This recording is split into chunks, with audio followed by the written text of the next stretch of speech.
ನಮಸ್ಕಾರ ಸ್ನೇಹಿತರೆ, ಇದು ಪಶ್ಚಿಮ ಬಂಗಾಳದಲ್ಲಿ ಆಗಿರ್ತಕ್ಕಂತಹ ಮಹಾವಿಸ್ಫೋಟ.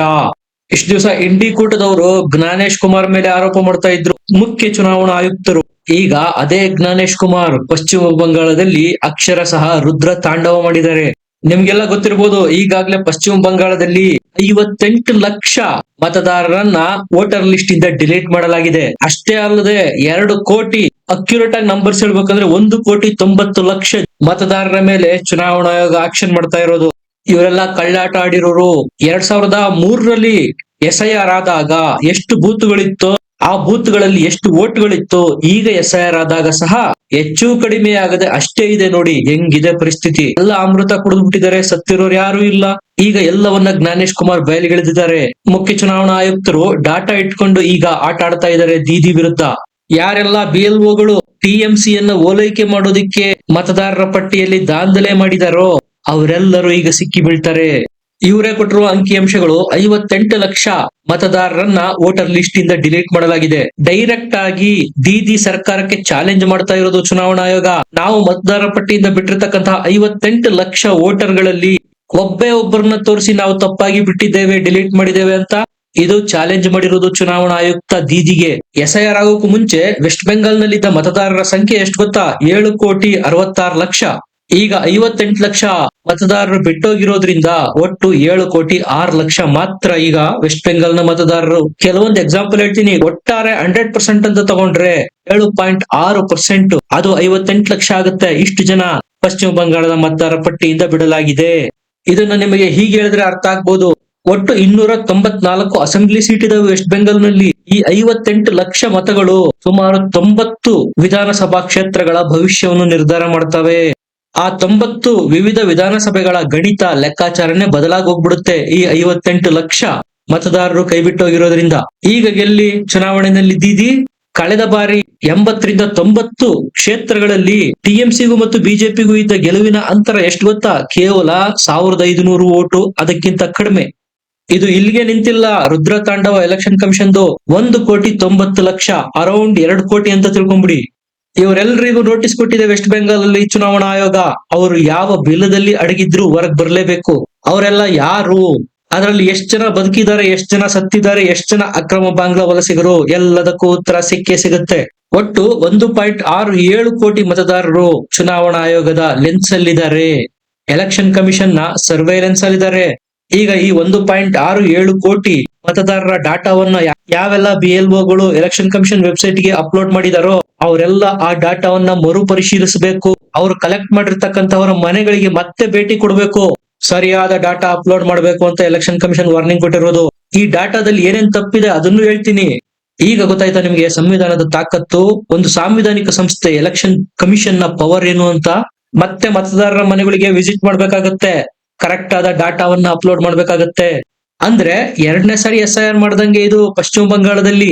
ಒಂದು ಸರಿ ಡಾಟಾ EC ವೆಬ್ಸೈಟ್ ಗೆ ಅಪ್ಲೋಡ್ ಆಯ್ತು ಅಂದ್ರೆ ಒಂದು ಮೌಸ್ ಕ್ಲಿಕ್ ಅಲ್ಲಿ ಅದರಲ್ಲಿರೋ ಎಲ್ಲ ಡಾಟಾವನ್ನು ಎಲೆಕ್ಷನ್ ಕಮಿಷನ್ ಜಾಲಾಡಿ ಬಿಡುತ್ತೆ. ಎಲ್ಲಿ ತಪ್ಪಾಗಿದೆ ಗೊತ್ತಾಗ್ಬಿಡುತ್ತೆ. ನೆನ್ಪಿಟ್ಕೊಳ್ಳಿ, ಇದು AI ಜಮಾನ. ಅದರಲ್ಲಿ ಎಷ್ಟು ಫೇಕ್ ಇದೆ, ಎಷ್ಟು ಒರಿಜಿನಲ್ ಇದೆ, ಎಷ್ಟು ತಾಳೆ ಆಗ್ತಾ ಇದೆ, ಎಷ್ಟು ಮಿಸ್ ಮ್ಯಾಚ್ ಆಗ್ತಾ ಇದೆ. ಯಾವೆಲ್ಲ BLOಗಳು TMC ಪರ ಕೆಲಸ ಮಾಡಿದಾರೋ ಅವರೆಲ್ಲರ ಬುರುಡೆಗೆ ಬಿಸಿನೀರ್ ಕಾಯಿಸುತ್ತೆ ಚುನಾವಣಾ ಆಯೋಗ. 2 ಕೋಟಿ ಜನರಿಗೆ ನೋಟಿಸ್ ಕೊಡೋದಂದ್ರೆ ಸುಮ್ನೆನಾ? ಅದಕ್ಕೆ ಕಾರಣ ಮತದಾರರ ಪಟ್ಟಿಯ ಸಂಪೂರ್ಣ ಡಿಜಿಟಲೈಸೇಷನ್ ಆಗಿರೋದು. ಕದ್ದ ಕಳ್ಳ ತಪ್ಪಿಸಿಕೊಳ್ಳೋ ಚಾನ್ಸೇ ಇಲ್ಲ. ಸುಮಾರು 13 ಲಕ್ಷ ಮತದಾರರಲ್ಲಿ ತಂದೆ ಮತ್ತು ಮಗನ ಹೆಸರು ಒಂದೇ ಬಂದಿದೆ ಅಂತೆ. ಇನ್ನೂ ಮಜಾ ಏನಪ್ಪಾ ಅಂದ್ರೆ ಸುಮಾರು 25 ಲಕ್ಷ ಮತದಾರರಿಗೆ 15 ವರ್ಷಕ್ಕೆ ಮದುವೆ ಆಗಿ ಹೋಗ್ಬಿಟ್ಟಿದೆ, 15 ವರ್ಷಕ್ಕೆ ತಂದೆ ಆಗ್ಬಿಟ್ಟಿದ್ದಾರೆ. ಇಂತಹ ಮಿರಾಕಲ್ಗಳು ಪಶ್ಚಿಮ ಬಂಗಾಳದ ಮತದಾರರ ಪಟ್ಟಿನಲ್ಲಿರೋದು. 24 ಲಕ್ಷದಲ್ಲಿ ಒಬ್ಬ ತಂದೆಗೆ 6 ಜನ ಮಕ್ಕಳಂತೆ. ಈಗ ಯಾರಿದ್ದಾರೆ 6 ಜನ ಮಕ್ಕಳನ್ನ ಮಾಡ್ಕೊಳ್ಳೋರು? ನಾನು ಹಿಂದೂ ಧರ್ಮದ ಬಗ್ಗೆ ಮಾತಾಡ್ತಾ ಇರೋದು. ಅಷ್ಟೇ ಅಲ್ಲ, 40 ವರ್ಷಕ್ಕೆ ಮೊಮ್ಮಕ್ಕಳನ್ನ ಪಡೆದಿರೋರು ಇದಾರಂತ. ನೋಡಿ ಎಂತಹ ಮಿರಾಕಲ್ ಸೃಷ್ಟಿಯಾಗಿದೆ ಮತದಾರರ ಪಟ್ಟಿಯಲ್ಲಿ ವೆಸ್ಟ್ ಬೆಂಗಾಲ್ ನಲ್ಲಿ.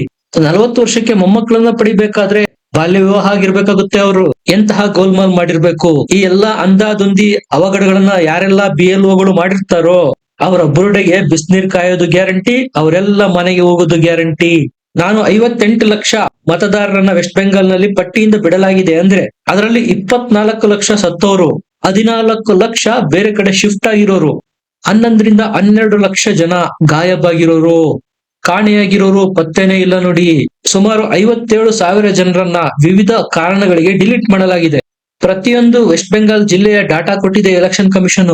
ಇದನ್ನ ನೋಡಿ ಹೆಮ್ಮೆ ಅನ್ಸುತ್ತೆ. ಭಾರತದ ಚುನಾವಣಾ ಆಯೋಗ ಯಾವ ರೀತಿ ಕೆಲಸ ಮಾಡುತ್ತೆ ನೋಡಿ. ಅಷ್ಟಿಲ್ಲದೆ ವಿದೇಶದಿಂದ ಪ್ರತಿನಿಧಿಗಳು ಬರ್ತಾರ ನಮ್ಮ ಚುನಾವಣಾ ವ್ಯವಸ್ಥೆಯನ್ನ ಅಭ್ಯಾಸ ಮಾಡೋದಿಕ್ಕೆ, ಇಲ್ಲಿ ಹೇಗೆ ಎಲೆಕ್ಷನ್ ನಡೆಯುತ್ತೆ ಅನ್ನೋದನ್ನ ಅಧ್ಯಯನ ಮಾಡೋದಿಕ್ಕೆ. ಇಲ್ಲಿ ಕಲಿಯೋದೇನು ಇಲ್ಲ ಅಂದ್ರೆ ಬರೋದಕ್ಕೆ ಅವ್ರಿಗೇನು ಹುಚ್ಚನಾಯಿ ಕಡ್ದಿರುತ್ತಾ? ಅಷ್ಟರ ಮಟ್ಟಿಗೆ ನಮ್ಮ ಎಲೆಕ್ಷನ್ ಸಿಸ್ಟಮ್, ಚುನಾವಣಾ ಪದ್ಧತಿ ಎಫೆಕ್ಟಿವ್ ಇದೆ. 150 ಕೋಟಿ ಜನ ಇರ್ತಕ್ಕಂತಹ ಭಾರತ ದೇಶದಲ್ಲಿ, ಕೋಟ್ಯಂತರ ಮತದಾರರು ಇರ್ತಕ್ಕಂತಹ ಈ ದೇಶದಲ್ಲಿ ಅಷ್ಟು ದೊಡ್ಡ ಡಾಟಾ ಬೇಸ್ ನ ಮೇಂಟೈನ್ ಮಾಡಿ ತಪ್ಪಿದ್ರೆ ತೋರಿಸಿ ಅಂತ ಚಾಲೆಂಜ್ ಹಾಕುತ್ತಲ್ಲ ಚುನಾವಣಾ ಆಯೋಗ. ಇದೇನ್ ಸುಮ್ನೆ ಅಂತ ಮಾಡಿದೀರಾ? ಎಂಟೆದೆ ಬೇಕು. ಹೊರದೇಶದಿಂದ ಬಂದಿರತಕ್ಕಂತಹ ವಿದೇಶಿ ಪ್ರತಿನಿಧಿಗಳು ಭಾರತದ ಚುನಾವಣಾ ವ್ಯವಸ್ಥೆಯನ್ನ, ಚುನಾವಣಾ ಆಯೋಗವನ್ನ ಅದ್ಭುತ ಅಂತ ಹೊಗಳ್ತಾ ಇದ್ದಾರೆ. ನೀವು 1.9 ಕೋಟಿ ಮತದಾರನ ಬಿಟ್ಬಿಡಿ, 58 ಲಕ್ಷ ಮತದಾರನ ಬಿಡಲಾಗಿದೆಯಲ್ಲ, ಅದರ ಬಗ್ಗೆ ವಿಶ್ಲೇಷಣೆ ಮಾಡ್ತೀನಿ ಕೇಳಿ. ಮಮತಾ ಬ್ಯಾನರ್ಜಿ ಸ್ಪರ್ಧೆ ಮಾಡೋ ಕ್ಷೇತ್ರ ಭವಾನಿಪುರ. ಅಲ್ಲಿ 2,06,256 ಮತದಾರರಿದ್ದಾರೆ. ಈಗ ಹೊಸದಾಗಿ ಡ್ರಾಫ್ಟ್ ಪಬ್ಲಿಷ್ ಆಗಿದೆಯಲ್ಲ, ಅದರಲ್ಲಿ ಎಷ್ಟಿದೆ ಗೊತ್ತಾ ಸಂಖ್ಯೆ? 1,61,509. ಆಲ್ಮೋಸ್ಟ್ 44,000 ಜನ ಮತದಾರರ ಪಟ್ಟಿಯಿಂದ ಬಿಡಲಾಗಿದೆ. ಮಮತಾ ಬ್ಯಾನರ್ಜಿಯ ಭವಾನಿಪುರ ಕಾನ್ಸ್ಟಿಟ್ಯೂನ್ಸಿ 1ರಿಂದನೇ. ಇದು 21.6% ಆಗುತ್ತೆ. ನೆಕ್ಸ್ಟ್ ಎಲೆಕ್ಷನ್ ಅಲ್ಲಿ ಮಮತಾ ಬ್ಯಾನರ್ಜಿನೇ ತನ್ನ ಕ್ಷೇತ್ರ ಭವಾನಿಪುರದಲ್ಲಿ ಗೆಲ್ಲೋದಿಲ್ಲ. ಕಳೆದ ಬಾರಿ ಇದೇ ಕ್ಷೇತ್ರದಿಂದ ಮಮತಾ ಬ್ಯಾನರ್ಜಿ 58,000 ವೋಟ್ನ ಲೀಡ್ ಇಂದ ಗೆದ್ದಿದ್ರು.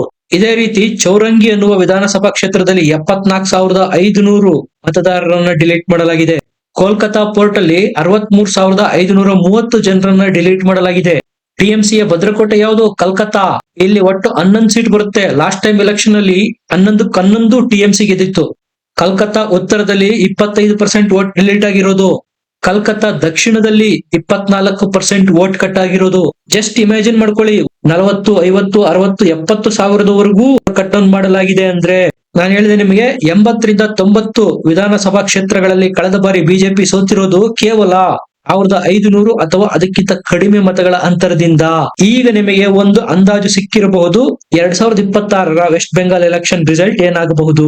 ಎಲೆಕ್ಷನ್ ಕಮಿಷನ್ ಮತ್ತು ಜ್ಞಾನೇಶ್ ಕುಮಾರ್ ಅವರ ಈ ಅಭೂತಪೂರ್ವ ಕೆಲಸಕ್ಕೆ ಭಾರತ ರತ್ನ ಪ್ರಶಸ್ತಿ ಕೊಟ್ಟರು ಕಡಿಮೆನೆ.